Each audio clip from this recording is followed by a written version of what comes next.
O capítulo 8 do segundo livro dos Reis trata sobre as seguintes histórias. São 4 histórias.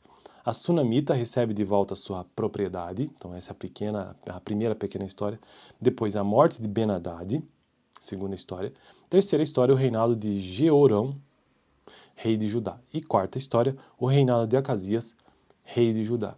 Então vamos lá. Eu estou gravando nesse canal todos os capítulos da Bíblia, desde o primeiro livro ao último, ou seja, de Gênesis a Apocalipse, e eu já fiz isso para todos os primeiros livros da Bíblia. Então já gravei Gênesis, Êxodo, Levítico, Números, Deuteronômio, Josué, Juízes, Ruth, 1º e 2º Samuel, estou no primeiro livro de Reis, estou no segundo livro de Reis. Apocalipse também já gravei. Então vamos lá, a primeira história é sobre a Sunamita recebendo de volta sua propriedade. Eliseu tinha prevenido a mãe do menino que ele havia ressuscitado: saia do país com sua família e vá morar onde puder, pois o Senhor determinou para esta terra uma fome que durará 7 anos. A mulher seguiu o conselho do homem de Deus, partiu com sua família e passou 7 anos na terra dos filisteus. Então ela fugiu para a Filistia. Ao final dos 7 anos ela voltou a Israel e fez um apelo ao rei para readquirir sua casa e sua propriedade. O rei estava conversando com Geazi, servo do homem de Deus, e disse: conte-me todos os prodígios que Eliseu tem feito. Enquanto Geazi contava ao rei como Eliseu havia ressuscitado o menino, a própria mãe chegou para apresentar sua petição ao rei, a fim de readquirir sua casa e sua propriedade. Geazi exclamou: esta é a mulher, ó rei, meu senhor, e este é o filho dela, a quem Eliseu ressuscitou. O rei pediu que ela contasse o ocorrido e ela confirmou os fatos. Então ele designou um oficial para cuidar do caso dela e lhe ordenou: devolva tudo o que lhe pertencia, inclusive toda a renda das colheitas, desde que ela saiu do país até hoje. Bom, então aqui está a história sobre a Sunamita recebendo de volta sua propriedade. Segunda história, a morte de Ben-Hadad. Certa ocasião, Eliseu, o profeta, foi a Damasco. Ben-Hadad, rei da Síria, então Ben-Hadad foi o rei da Síria, estava doente. Quando disseram ao rei: o homem de Deus está na cidade, ele ordenou a Hazael: vá encontrar-se com o homem de Deus e leve-lhe um presente. Consulte o Senhor por meio dele, pergunte-lhe se vou me recuperar desta doença. Hazael foi encontrar-se com Eliseu, levando consigo de tudo o que havia de melhor em Damasco, um presente carregado por 40 camelos. Ao chegar diante dele, Hazael disse: teu filho Ben-Hadad, rei da Síria, enviou-me para perguntar se ele vai recuperar-se da sua doença. Eliseu respondeu: vá e diga-lhe: com certeza te recuperarás. No entanto, o Senhor me revelou que de fato ele vai morrer. Eliseu ficou olhando fixamente para Hazael até deixá-lo constrangido. Então o homem de Deus começou a chorar. E perguntou a Hazael: por que meu senhor está chorando? Ele respondeu: porque sei das coisas terríveis que você fará aos israelitas. Você incendiará suas fortalezas, matará seus jovens à espada, esmagará as crianças e rasgará o ventre das suas mulheres grávidas. Hazael disse: como poderia teu servo, que não passa de um cão, realizar algo assim? Respondeu Eliseu: o Senhor me mostrou que você se tornará rei da Síria. Então Hazael saiu dali e voltou para o seu senhor.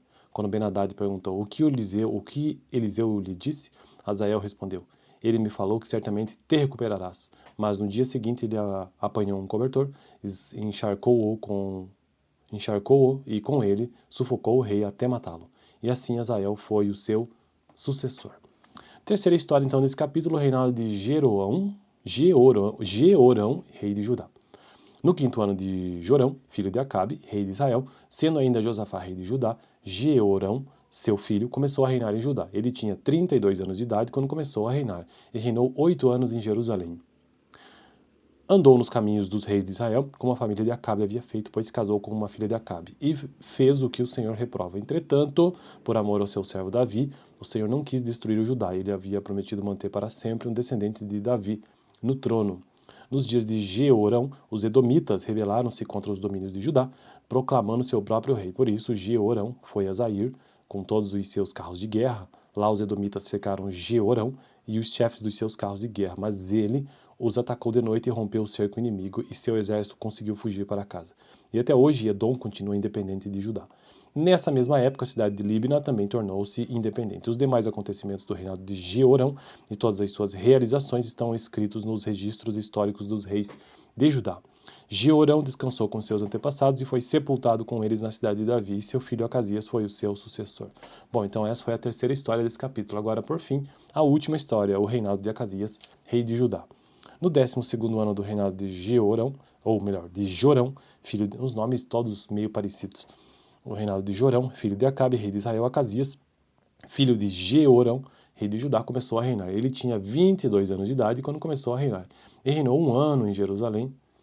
O nome de sua mãe era Atalia, neta de On, rei de Israel. ele andou nos caminhos da família de Acabe, fez o que o Senhor reprova como a família de Acabe havia feito, pois casou-se com uma mulher da família de Acabe. Acasias aliou-se a Jorão, filho de Acabe, e saiu à guerra contra Azael, rei da Síria, em Ramote de Gileade. Jorão foi ferido e voltou a Jezreel para recuperar-se dos ferimentos sofridos em Ramote na batalha contra Azael, rei da Síria.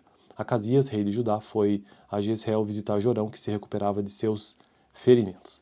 Bom, então estas foram as 4 histórias contidas no capítulo 8 do segundo livro dos reis.